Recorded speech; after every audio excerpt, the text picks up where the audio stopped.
à tous et à toutes. Bezrat Hashem, voilà, ici à Ouman, sous le temps d'Rav Nachman.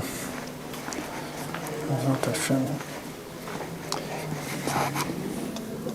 J'embrasse la tombe pour tous celles qui voudraient être ici, qui ne peuvent pas l'être.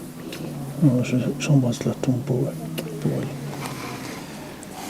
Bezrat Hashem, voilà. Alors on a étudié avant-hier un texte de Rabbi Nathan qui nous explique que Amalek il s'attaque principalement aux gens qui sont faibles. C'est-à-dire toute sa lutte, c'est contre les gens qui sont faibles.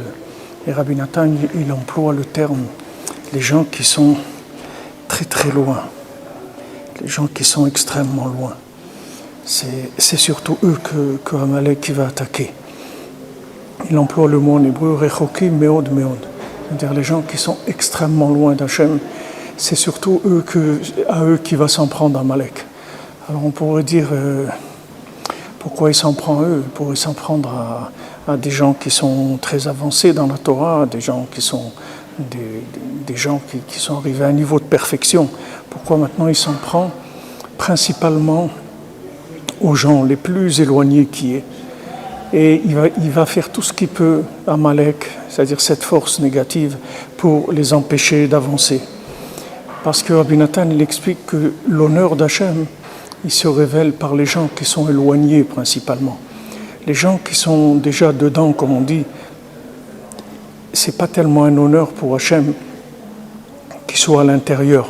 C'est-à-dire qu'ils sont là, ils font partie des gens du palais, mais c'est pas ça qui ajoute de l'honneur au roi.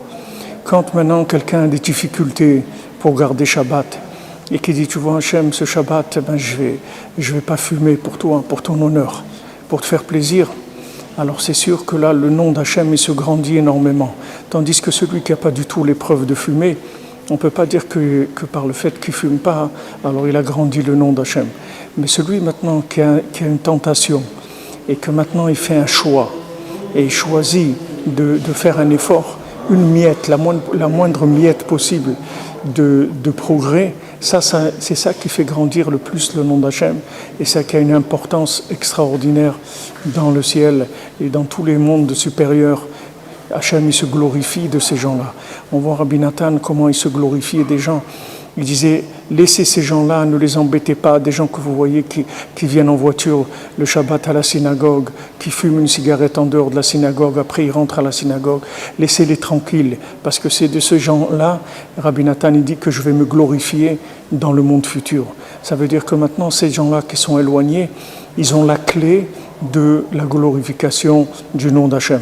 Donc plus quelqu'un il sera éloigné, c'est-à-dire que plus quelqu'un il va être en lutte avec tous les désirs et tous les plaisirs de ce monde, et il va essayer d'avancer d'une miette, un petit pas, il va se retenir quelques secondes, quelques minutes, ce qui peut.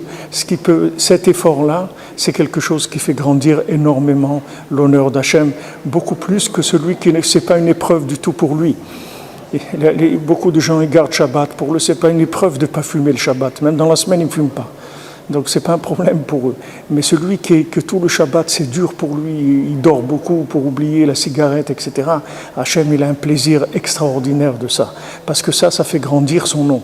Parce que quand quelqu'un il laisse les poubelles de ce monde pour aller vers Hachem, ça veut dire qu'il a montré que ce monde-là, avec tous ses plaisirs, il ne vaut absolument rien du tout. Puisque voilà, il a laissé, même maintenant s'il se trouve dans la Torah, et il fait beaucoup d'avéros, il fait beaucoup de bêtises, mais il a changé de camp, c'est-à-dire il n'appartient plus au camp de Amalek. C'est ça le principal. Le principal, c'est que maintenant mon appartenance, elle n'est plus dans le camp de Amalek. Maintenant, j'appartiens au camp d'Hachem.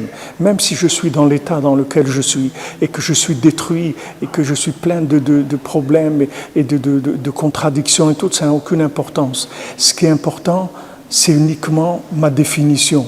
Dans quel camp je suis, pour qui je vote. Maintenant, je suis du côté d'Hachem. Peu importe maintenant dans quel état je suis, mais je suis du côté d'Hachem. Donc, cette façon-là, c'est-à-dire ma façon à moi, même si je suis encore on prie, on lutte contre tous les plaisirs de ce monde.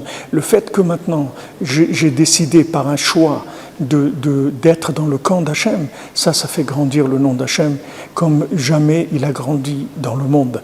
Et ça, on le voit plusieurs fois dans la Torah avec Yitro.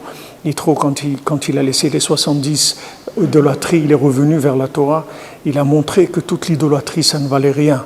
La même chose, un Baal Tshuva, il sort des boîtes de nuit, il sort des cinémas, il sort de la drogue, il sort de toutes les pourritures qu'il y a dans ce monde. Et il dit, moi, je vais dans le camp d'Hachem. Alors, il montre que Hachem, c'est lui la vérité dans ce monde. Même maintenant, si la personne n'arrive pas du tout à être parfaite, elle est loin de la perfection, elle est beaucoup plus proche de la médiocrité que de la perfection, ça n'a aucune importance. Le principal, c'est l'appartenance. Donc il faut le dire clairement avec la bouche, il ne faut pas avoir honte. Il ne faut pas avoir honte non plus des signes extérieurs du judaïsme. Il ne faut pas faire comme ces rabbins qui disent qu'il ne faut pas porter la kippa, au contraire, il faut avoir des signes de judaïsme parce que c'est ma fierté, c'est la fierté d'Hachem. J'appartiens au camp d'Hachem et je ne me cache pas. J'appartiens, et chaque fois que je marche dans la rue avec la kippa, chaque mètre que je fais, je sanctifie le nom d'Hachem. Et Hachem, il se glorifie de ces actions-là qui ont l'air petites et simples, mais qui sont tellement importantes dans ce monde-là et dans les mondes supérieurs. Il y a une joie extraordinaire dans les mondes supérieurs. Donc ne vous étonnez pas si vous êtes attaqué par Amalek, parce que chaque chose que vous allez faire, elle est d'une telle importance que Amalek, lui, il veut effacer le nom d'Hachem. Et Hachem, il veut effacer le nom d'Amalek. Donc c'est une question de nom. C'est-à-dire que maintenant, qui est-ce qui va avoir la plus grande renommée? Et moi, maintenant, je suis passé du côté de la renommée d'Hachem. Même si je suis dans un état lamentable, mais tout ce que je fais, c'est vouloir la renommée d'Hachem. Mon déplacement, ça montre quelle est ma position, et ça, c'est déjà quelque chose d'énorme dans les mondes supérieurs, et c'est ça qui va amener la Géoula, Bezrat Hachem. Alors voilà, je vous souhaite toutes les bénédictions d'ici, Bezrat Hachem, que Rabbi Nachman, il prie pour vous, il prie pour nous, il prie pour vous tous et vous toutes, puis il prie pour tout l'homme d'Israël et pour toute l'humanité, qu'il éloigne le mal de chacun et qu'il nous protège de Amalek et qu'il nous aide à construire une vie dans la sainteté, dans la joie, proche d'Hachem, et que chacune de nos actions, de nos paroles, de nos pensées, elle ne soit que pour sanctifier le nom d'Hachem.